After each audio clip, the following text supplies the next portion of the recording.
So today our presenter is ready. I'll be your host for this evening session, and this evening session we'll be talking about embracing acceptance, a path to freedom and growth.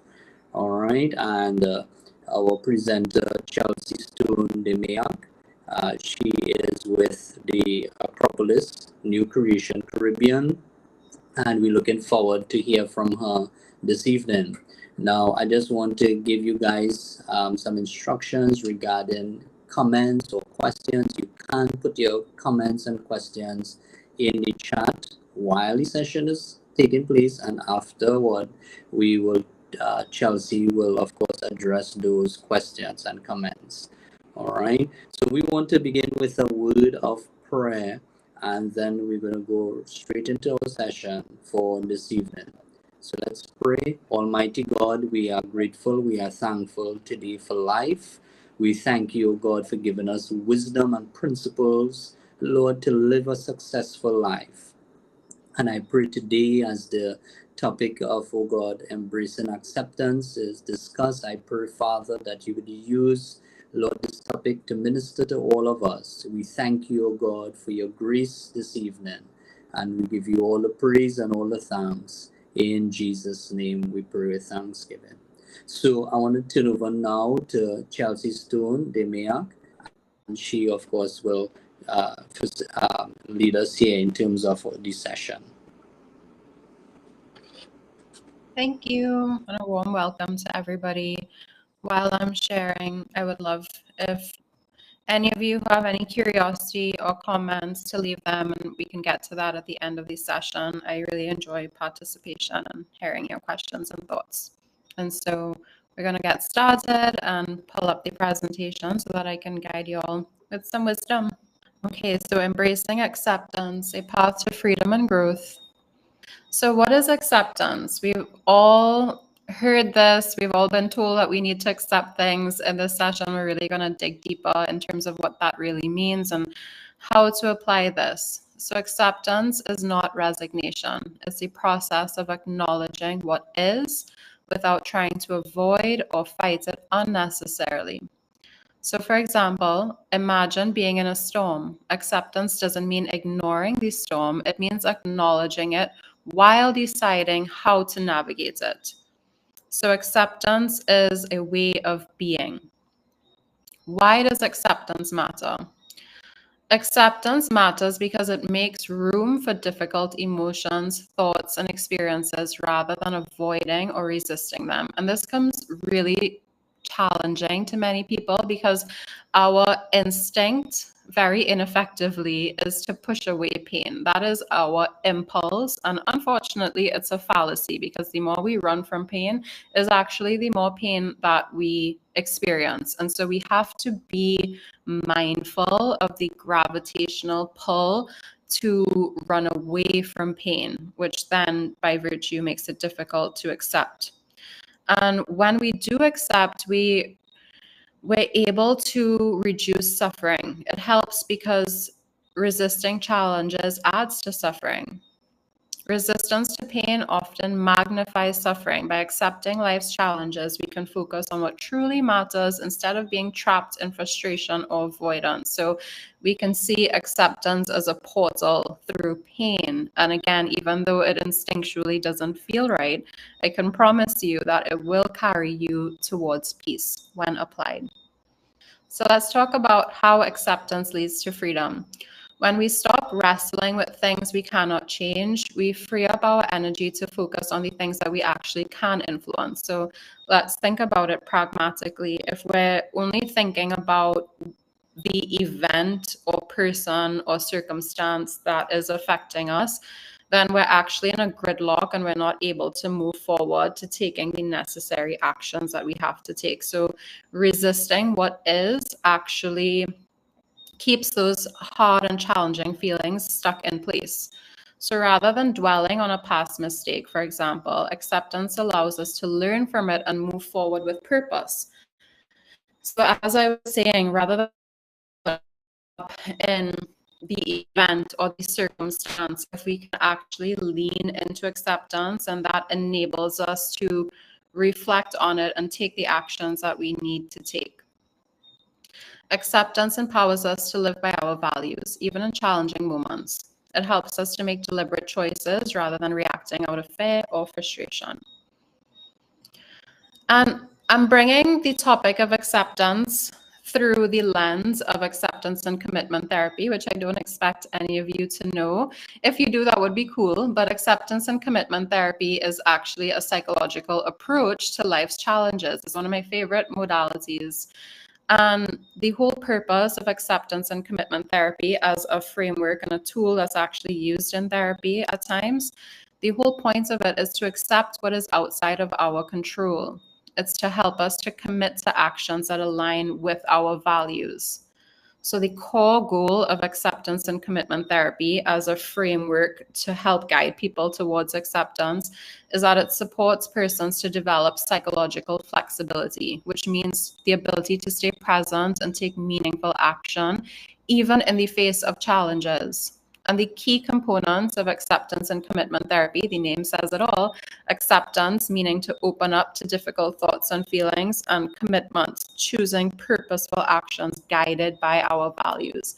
So again, acceptance and commitment therapy is a psychological framework that supports persons to move out of resistance and into acceptance, which then opens up the pathways to taking life based on our values versus our resentment or our stuckness. Practical steps for acceptance. So, I'm talking about let's accept. And I know that for some of you, you may be wondering, okay, I want to, but how? How do I actually do that when I'm swollen with difficult feelings? How do I actually do that when I have these difficult thoughts weighing me down? So here's some practical steps to help you embody what I'm alluding to. So first of all, we have to pause and observe. Take a moment to notice what you are feeling.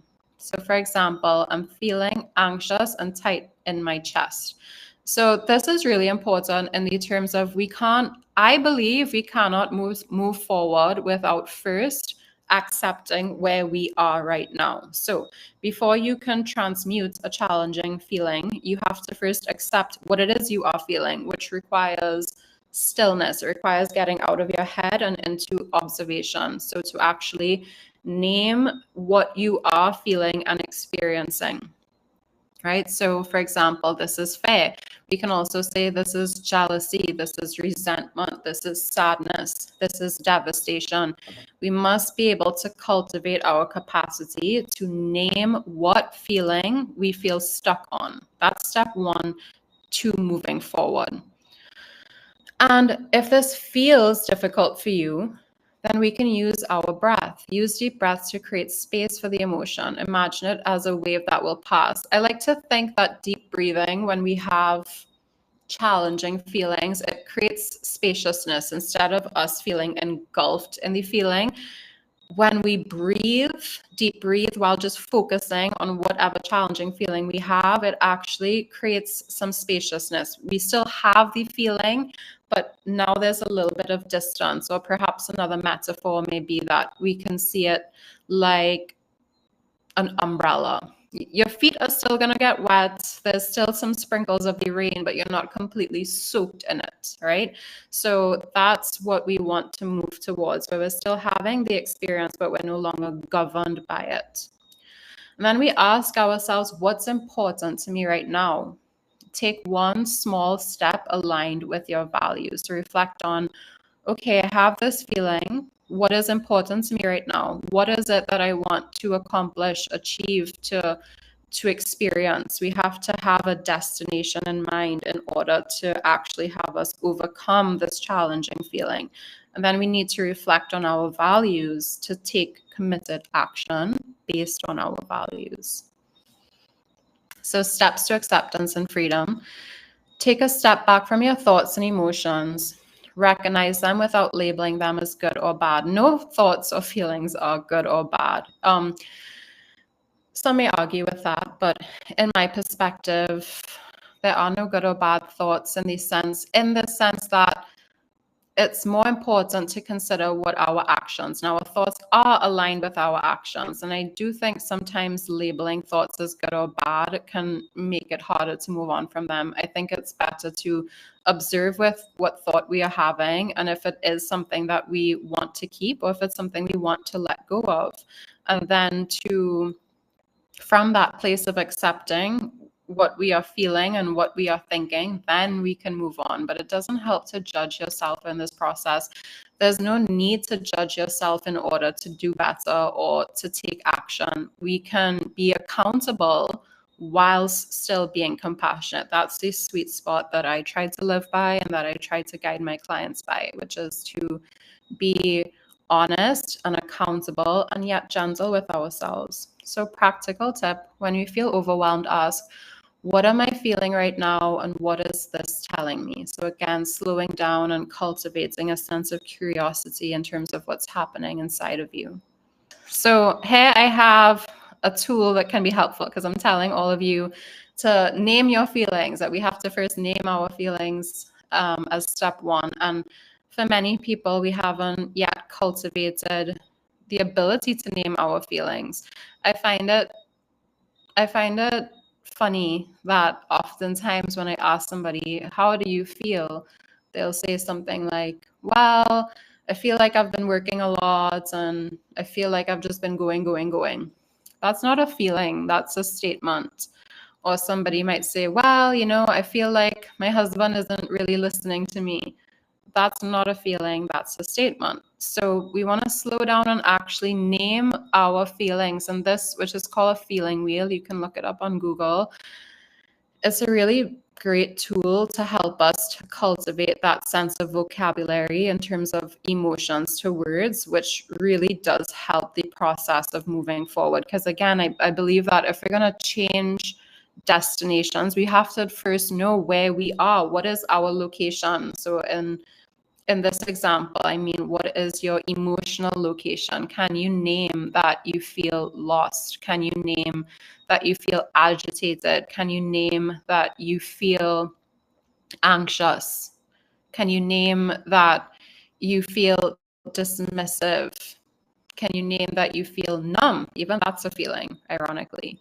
So to cultivate the sense of, again, having the aptitude to put feelings towards sensations and to actually name, this is what I'm experiencing. I'm experiencing fear. I'm experiencing anxiety. I'm experiencing envy, right? So step one, get to know what you actually feel, not what you think or your assessment of what you feel. From the time you say, here's a little tip and trick, from the time that you say, I feel like, that word like is an indicator that you're now navigating from your feeling and towards your head, right? And that's back to my examples. I feel like I've been working a lot. I feel like my children don't listen to me. So again, a feeling should be as simple as I feel sadness. I feel anger. I feel frustration, period.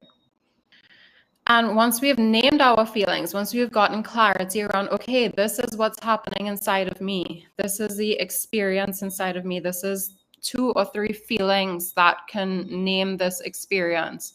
The next step per acceptance and commitment therapy as a framework is then to take committed action based on your values. So clarify what's most important to you, then take small, consistent actions that align with those values. So reflection question would be, what would your best self do in this situation?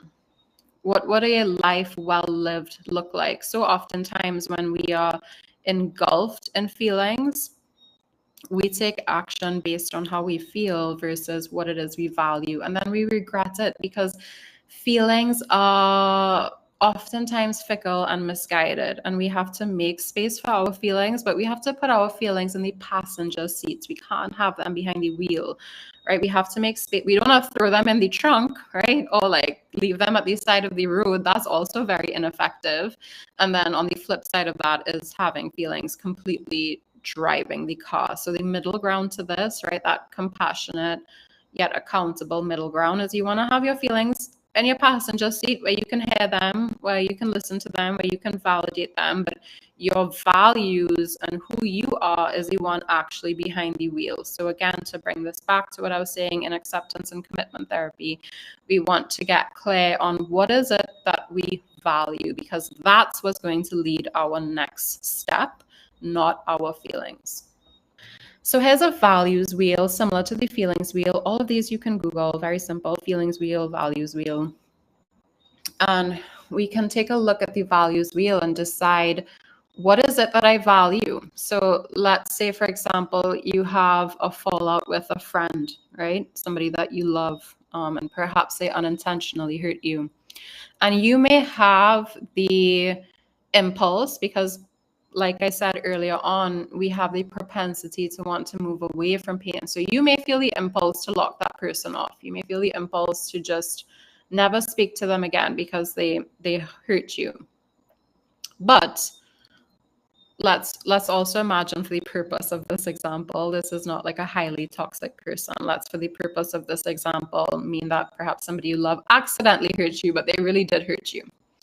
So even though you may feel the desire or the impulse to move away from them, never speak to them again, emotionally shut them out, from an acceptance and commitment therapy standpoint, you may say, well, yes, I have these feelings. I have this feeling of sadness and anger, and I value cooperation. I value compassion. And then based on those values, it may give you the strength to then have a challenging conversation with this person and express how you feel, express what boundary they crossed, and create the possibility for mending that connection. But as you see, if a person, or if you in this situation was ruled by your feelings, then you, like many others in the face of conflict, may simply move away from that person, metaphorically speaking, rather than acting on your values, your value for connection, your value for cooperation, your value for authenticity.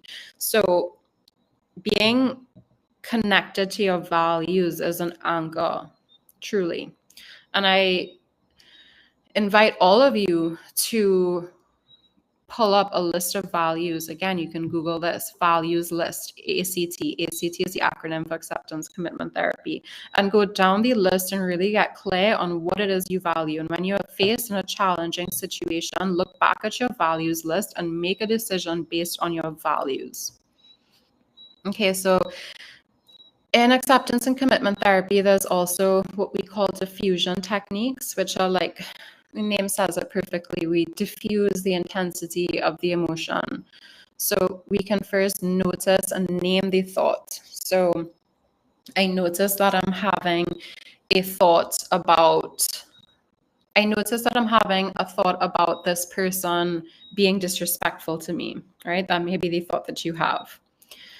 Another technique is sky and clouds. And what this means is that we can sit down almost in a meditative state and envision the thoughts that we have like clouds, simply passing. We don't attach to them. We don't have to be engaged with them. We can just sit down in the silence and stillness of our mind and just observe thoughts. I notice I have a thought that this person really did me wrong. I notice that I have a thought that I should never talk to them again. I notice I have a thought that I want to get back to them. I notice I have a thought that this always happens to me. I notice I have a thought, life is unfair.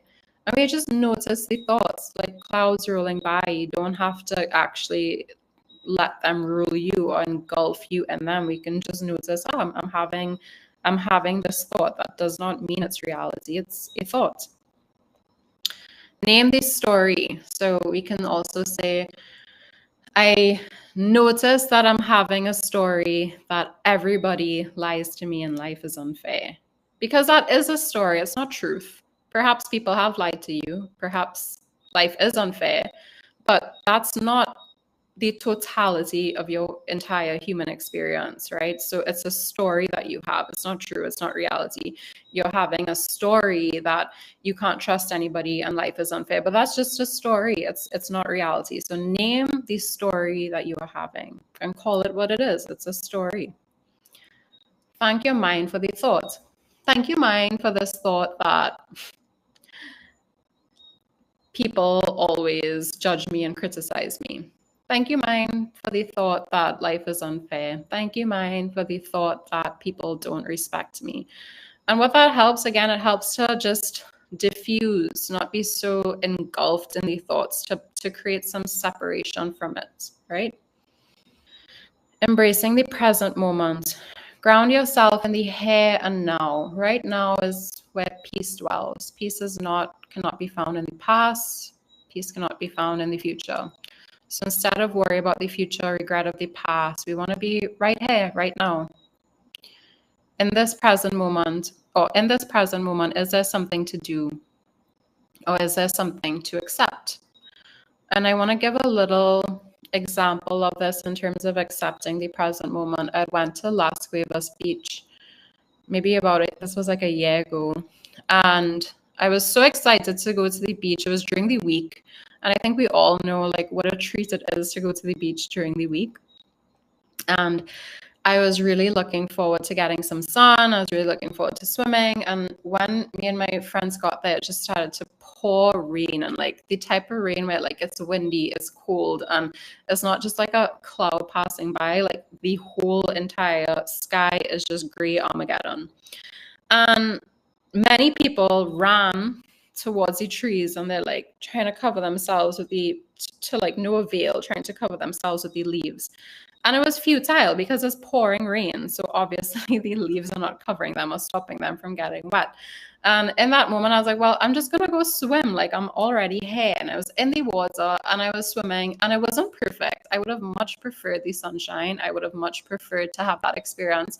But watching everybody else cower under leaves, I'm like, okay, well, this feels a lot better than that. Like embracing the rain and embracing that I can't change the weather. It is what it is. This feels a lot better than trying to resist the rain and trying to cover myself with leaves that could never stop the rain or keep me dry.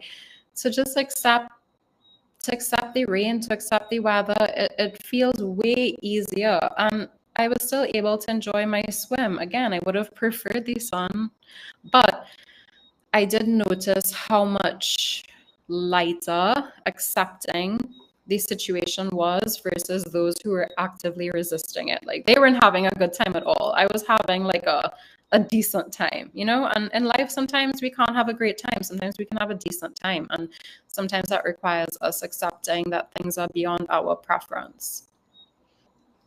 Living with challenges through ACT, again, that's the acronym for Acceptance Commitment Therapy. Acceptance doesn't erase challenges, it changes how we relate to them. Focus on what you can control, your actions and values. The pain is real, but so is your strength. Call to action. Practice noticing, allowing, and engaging this week. Reflect on how does acceptance shift your experiences of challenges. So for some persons listening to this presentation on acceptance, people are going to be coming into this with varying levels of challenges. So for those who are dealing with aspects that, again, are beyond their preference, so things don't go as they would want, and that brings a lot of grievance or pain or annoyance.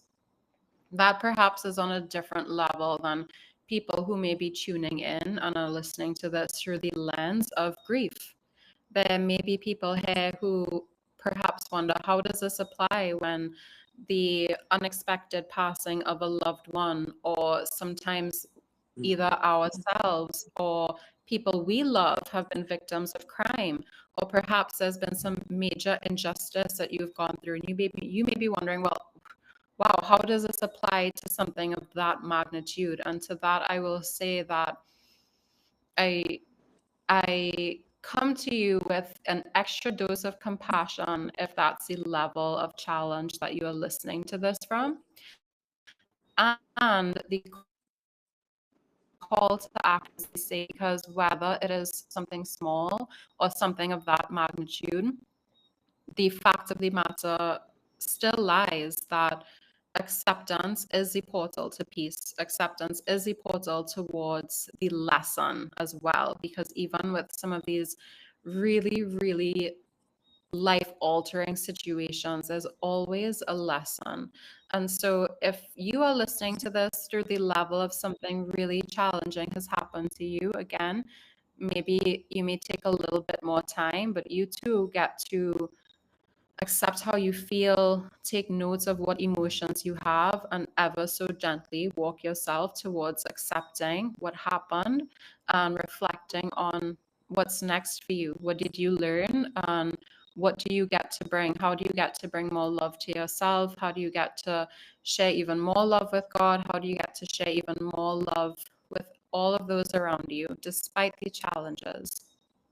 And I like to always say that pain is inevitable. It's part of the human experiences. I believe it's one of God's magnificent ways of teaching us lessons. So we can't avoid pain, but we can avoid suffering. And I believe suffering is oftentimes a symptom of not accepting. So again, pain is inevitable. Pain is one of the greatest teachers, but we can choose to not suffer through acceptance. So again, my final thought, when we stop resisting reality, we gain the freedom to shape our response to it. Let's move forward with courage and clarity. Last slide, please. And thank you for your time. For those of you who have still lingered, I appreciate you so much. And if you would like extra support with challenging feelings or circumstances, you can email us at solutions@ancccl.net. I have our office pulled up, our phone number, as well as our website. You can always just keep in mind New Creations Caribbean, and you can find us there. Thank you. And I'll take the any questions or comments. All right, guys. So we wanted to thank Chelsea this evening for such a powerful session with regards to uh, embracing, of course, acceptance. And I believe that all of us, we can identify this evening with regards to pain or things that may have happened to us from our childhood coming up. How do we, of course, navigate life as it relates to, accepting some of these things, even though it was really tough and difficult. Um, so I know Chelsea, she shared a lot with regards to things that we would have gone through, and we look, of course, at some of maybe the flip side in terms of the negatives that persons, what they would have gone through, and some of the negatives. If it is we feel to really, of course, deal with these situations or open up and talk about it. And Chelsea, I just want to say that for men, men hardly like, I mean, we men, we hardly like to talk about our emotions and so on. What would you say to the men, especially as it relates to those who have gone through negative experiences in their lives? How do they, of course, really receive healing and breakthrough? Yeah. And so that's a great question, because as a therapist and as somebody who dwells in the world of feelings, I do acknowledge that there's a different experience for men than women, in the sense that with us as women, there's so much permission to be in our feelings, and men sometimes can lack that. And to that, I would say I can respect and understand where sometimes men want to preserve, let's say, the strength in their family system. I can understand where sometimes men, perhaps they have the desire to be that strong pole for their family, and from that altruistic place, there may be the desire to not share the truth of their challenges, the truth of their feelings.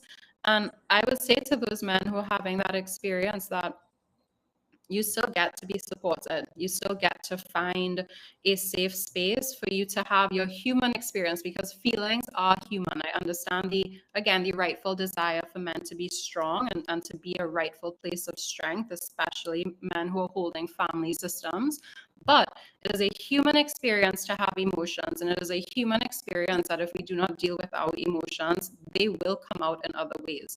And so I think the call to action is for men to really prioritize allocating safe and heartfelt spaces to receive that guidance and reflection. So cultivating strong friendships, having mentors, having their own therapists, having men's groups. I'm a huge advocate for men's groups.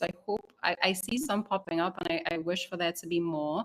But again, I want men to know that in order to be strong, in order to be that leader, you have to also deal with your feelings in such a way that actually allows you to do that consciously, because without dealing with your feelings, they will come out in other ways. And so it's about being mindful of finding rightful and appropriate and safe spaces to bring forth your feelings.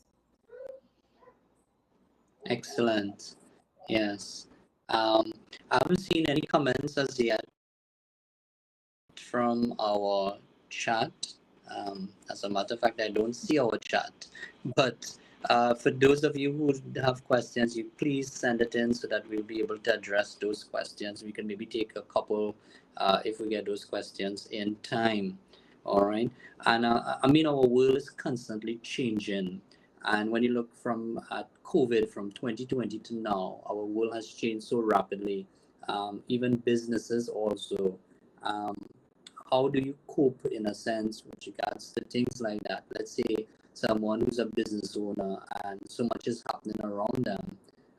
What recommendation would you give to them as it relates to the rapid change that is happening? I know, of course, you're speaking from a different perspective, but in terms of, let's say, technology, those who come into church, but now they have to, let's say, resort to using online technology, and it's as though their will has been shifted. What advice would you give to them? Well, my advice would first be to accept that we're on a global growing pain right now. Like, all transitions are hard, and we are transitioning from one way of being as human beings, and we're now transitioning into this integrated technological sphere, which is a massive shift. And so, like, rightfully, there are challenging feelings. So first of all, I want to like acknowledge that people have every right to feel some resistance, some confusion. That is a telltale sign of a person moving through any transition, whether it's internally or globally. And the second thing would be to be adaptive. That's another human strength, is the ability to adapt. So again, be gentle and gracious with yourself in terms of all transitions feel hard and clunky and unnatural, but then also to weave it back to the presentation. What is your value? If your value is to get your message out, if your value is to get your product out, if your value is to put forth whatever creativity you have, then you get to find the answer, right? But to allow yourself that, like, we are all taking these metaphorical baby steps as we're transitioning into a new way of being as human beings. Yeah. Thank you so much, Chelsea. This was so informative this evening. And I just want to say one last thing. It's just really was something that happened to me in the midst of COVID. When we went online. One night I was fiddling with the phone and not realizing that I went live on our church Facebook page. And this was midnight, the night before Good Friday, that time. Anyway, but what happened, because I mean, this thing went on live and I was not dressed appropriately at midnight, and I'm on the church Facebook page, and I started getting calls that I'm not attended properly, and the shame that was associated with what happened, the condemnation. I felt as though I was such a failure, that I did, I let down the church, I let down leadership, and so on. But I had to take ownership for what happened, and the next day my pastor, he called me and he said, "You need to speak this morning," not knowing anything. And what did I do? I took ownership and I spoke about everything openly. And that really brought healing, and it brought, I believe, of course, deliverance from that guilt and shame that was really associated with, of course, being not attached properly on social media. So I just thought I'll share that with you guys. So it's good to Yeah. talk about it. May I share my comment to that? Sure. what comes up for me, like when you were sharing that, was that you needed that lesson, else it wouldn't have happened. Like you got to have an experience of imperfection. You got to have an experience of being confronted with shame that probably lived inside of you even before that moment.